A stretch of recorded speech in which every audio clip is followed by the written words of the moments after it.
Hi guys, it's Black Spring with Autumn here. Hope you guys are doing well on this Friday, and I'm back. I'm back again.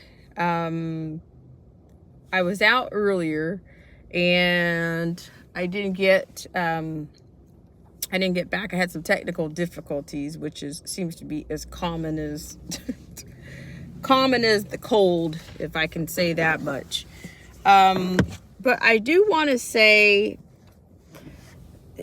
with everything that's going on, I want to talk a little bit about how predictive programming starts. And it starts with all of these campaigns and all of the crises and all of the, it starts out, it's not just adults. Predictive program is something that starts out, they get it from the media. Of course, it comes from the media, but then, of course, when it's backed by politicians reinforcing it, celebrities, their stars, contributing to it, it's a little bit more. It makes it even more. It's more influential that way.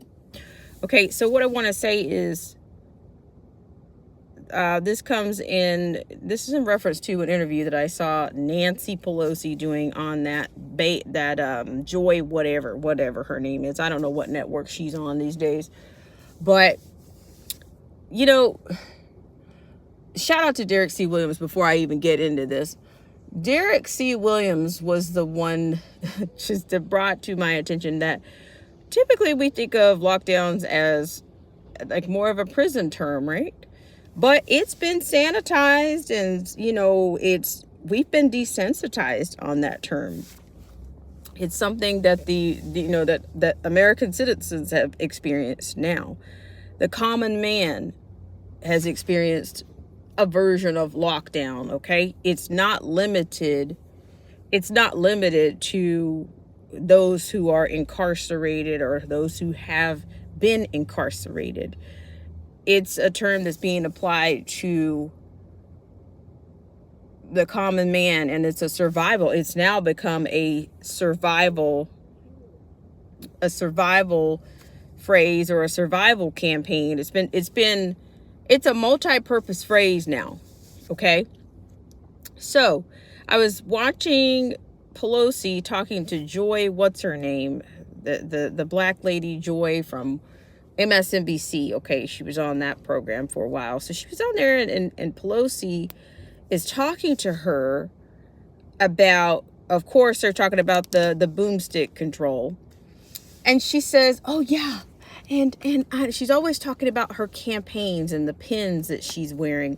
So she starts talking about, yeah, by the way, we need to, this is about big boomstick money. We're talking about bigger than this organization money. We're talking about big boomstick money. And then she goes, oh yeah, and I'm wearing a pin, and it's called Generation Lockdown.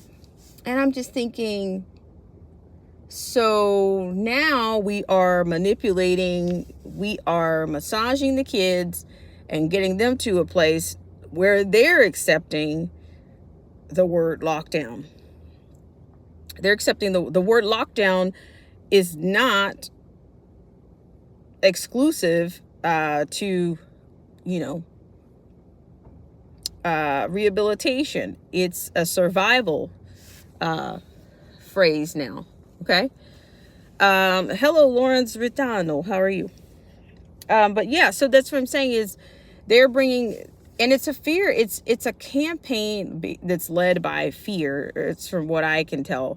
They are scaring these kids to death and turning them into a bunch of activists based on fear. That's exactly what they're doing. There was even a film, I think March for Our Lives is the other organization. So they're training. It's for universal. I think it's universal background checks. It's S42. You guys might check it out. It's promoting an extensive background check is what this S42 is. But they're using these kids They're predictively programming them and using them to further their agenda. So you're going to have a generation, this LD, the lockdown that most people endured during CV-19, wherever you were in the country, if you experienced a lockdown, you have a lot of kids. Everybody had their own version of a lockdown. So we have a generation. You're right. It is generation lockdown. And some of those kids are never going to recover. We may never know what the effects. We're not going to know the effects of those lockdowns. No, not my generation. No, it would be a couple of generations or better.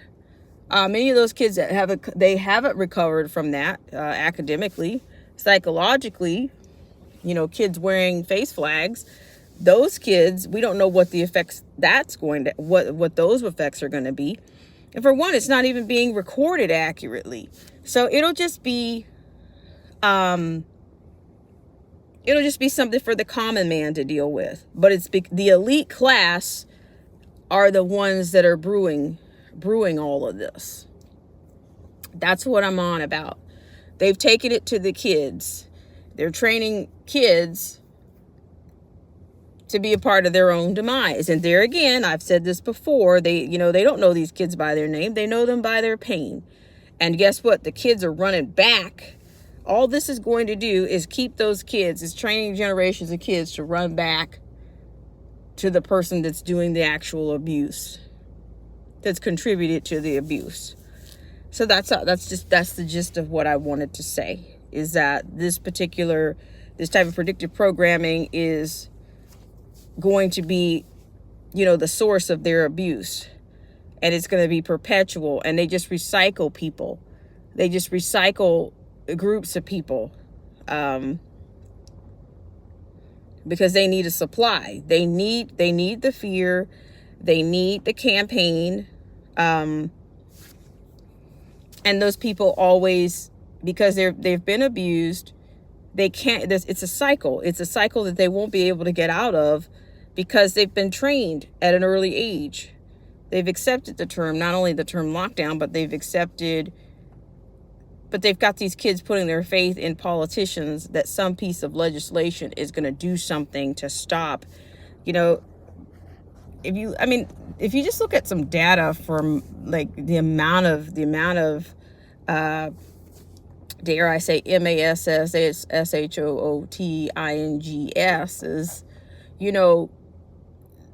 to me, this is a newer phenomenon. This is, and I don't think that it's not typically, the peaceful people that are going out here doing these things. But see what they've done in less than 7 days. They've gone out here and flipped everything on its head. They've gone on here with the deaths of people and the deaths of the kids out of Tennessee.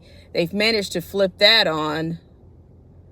They've managed to turn another one of their groups into, or they've managed to turn one of their supplies into victims instead of the actual victims. So now one group, this supply is more of a victim than the actual victim. And they're just recycling and triangulating people is what they do. But I've said this before, without them creating problems, they wouldn't have a job. So I'm just saying there's a lot of diabolical stuff going on. And I'm just saying they're not ashamed to take it to the kids. Pelosi is always got some type of campaign.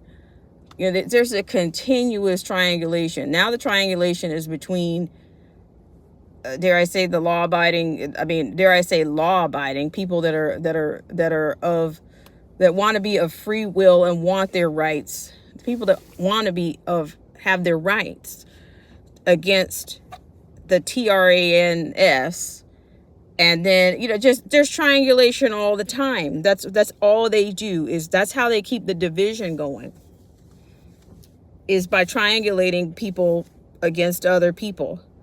Like, I don't like to use the word law abiding. You don't have to be law abiding not to be creating problems. You can be, you're a peaceful person. You just want to live your life. You want to be left alone. And, I don't even know what I'm telling you. The LAWS is what's working. It seems to be working against people right now.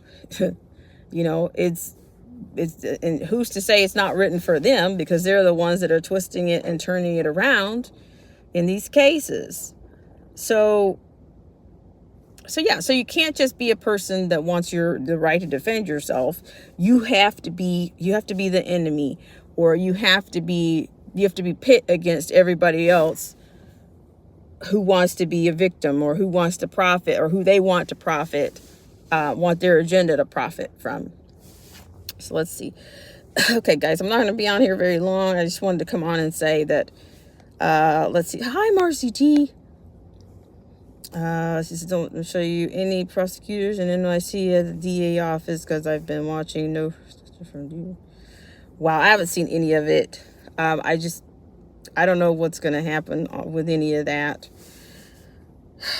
I just know that, I don't know. It's just, like I said, free falling. You know, we're falling apart in so many ways. And like the LAWS is being weaponized against people is what it is. You know, like there is no, you know, there's no equal whatever in their definition of the law. You know, it's just I don't know. It's just, they just keep pumping sewage out, making people more, you know, feel the instability.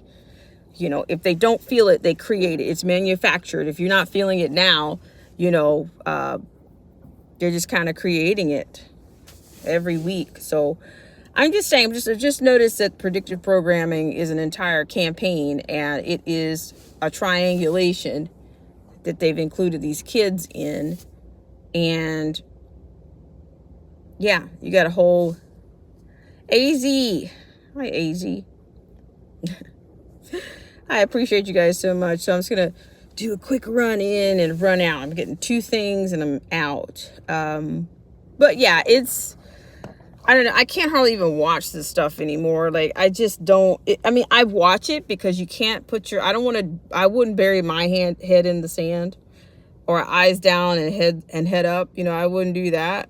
But at the same time, you know, somebody is not going to rest until things are just, yeah, I say this every year. I think the summer is the time that is a pivotal point or a turning point, you know, or, yeah, that's what I'm trying to say. So I think the summer is going to be kind of like, dare I say, back in 2020.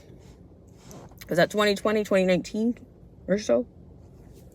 But once again, I appreciate you guys for tuning in and listening to something that I have to say in this crazy maker world that we're in. I appreciate you guys for that. And I will see you later. Let me see. I have more comments. Thank you guys for putting the comments in. It was written by Dr. Richard Day in 1969. And AZ says, yeah, telling tyrannies to go protest, with their equalizers. Let's see, AZ says it's getting complicated to follow what their intentions. Absolutely. And I'm just, I don't know. I mean, yeah, it is, but it's also getting, you know, I mean, who knows? I guess just keep your eyes open out there, I guess, because I think the summer, like I say this every year, you know, spring, summer is kind of like when they kind of kick things off. AZ says, keep an eye on these Supreme Court protests tomorrow. News to share will probably cover it live. Okay, cool. Thanks so much, AZ. Yeah, but the 2A is certain. That's part of it. They're going after that. And it's almost like these things that keep coming up, you know, it's just like, to me, it just seems like we just keep having, you know, these SHOOOOTINGs.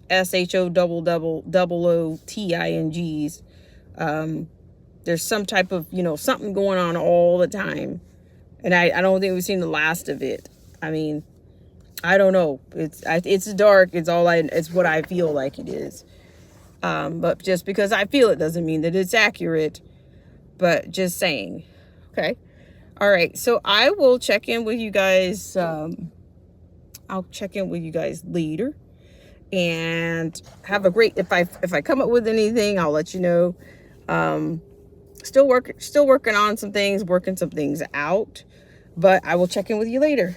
Thank you guys so much for coming in. Let me say hi to everybody real quick. AZ Marcy T, thank you so much. News to share. So I'll look for that. Is that on YouTube? AZ News to share. Is that on YouTube? I'll definitely look for it. News to share. Because their solution is to, that's their solution. So yeah. And then, like, all these people that keep popping up and doing these testimonials, you can find these same people standing next to Nancy Pelosi somewhere. That lady that got up and did this testimonial or whatever, she's also been pictured with Nancy, taking photos with Nancy Pelosi, while she claims she was on vacation. So, all right, guys. Let's see. And then who was that they had in earlier? That Lawrence Ritano. Thank you so much. All right, guys. I'll talk to you later. Have a great start to the weekend if I don't see you before tomorrow. All right, guys. Bye.